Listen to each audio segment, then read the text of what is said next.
ആരുടെ ചെങ്ങാതി ഇവിടുത്തെ യഥാർത്ഥ മുസ്ലിങ്ങള് ആരാ? കേരള നേതൃത്വത്തിൽ മുജാഹിദ. മൂത്രമൊഴിച്ചാൽ വെള്ളെടുക്കാൻ അറിയാത്ത മനിയ് പുറപ്പെട്ട ചെമറിന്റെ മുകളിൽ കൊണ്ട് വരച്ചാ മതി എന്ന് പറയുന്നത് നിങ്ങളാ യഥാർത്ഥ മുസ്ലിങ്ങള്? അള്ളാന്റെ ഹബീബായ റസൂലുള്ള പഠിപ്പിച്ച ഇബാദത്ത്, അള്ളാഹുവിനുള്ള ആരാധനാ കർമ്മമായ ജുമയുടെ കുത്തുബ തൊള്ള തോന്നിയ ഭാഷയിലേക്കാക്കിയ നിങ്ങളാ മുസ്ലിങ്ങള്? അള്ളാന്റെ ഹബീബായ റസൂലുള്ളാഹിയുടെ സന്തത സഹചാരിയായി ജീവിച്ച ഉസ്മാൻ ബിൻ അഫ്ഫാൻ റളിയല്ലാഹു അൻഹു കൊണ്ടുവന്ന 2 ബാങ്ക് സമ്പ്രദായം തോട്ടിലേക്ക് വലിച്ചെറിഞ്ഞ നിങ്ങളാണോ മുസ്ലിം?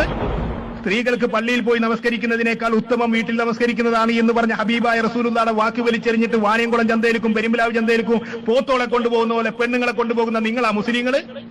അള്ളാന്റെ റസൂൽ അള്ളാഹുവിന്റെ വീക്ഷണങ്ങളിലും നയപരമായ കാര്യങ്ങളിലും വീഴ്ച പറ്റിയ ആളാന്ന് അൽബനാറിൽ എഴുതി വെച്ച നിങ്ങളാ മുസ്ലിങ്ങള്?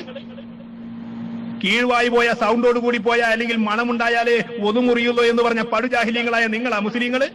മുഹിയുദ്ദീൻ ഷെയ്ഖ് റളിയല്ലാഹു അൻഹുവിനെ വിളിക്കുന്നതിനേക്കാൾ നല്ലത് വാലേട്ടനെ വിളിച്ചാൽ അവനാണ് മുസ്ലിമി എന്ന് പറഞ്ഞ നിങ്ങളാണോ മുസ്ലിങ്ങള്? വേഷം കെട്ടിക്കൊണ്ട് ഇറങ്ങേണ്ട മൗലവി, എന്റെ കബറടക്കം ഇവിടെ കഴിക്കും.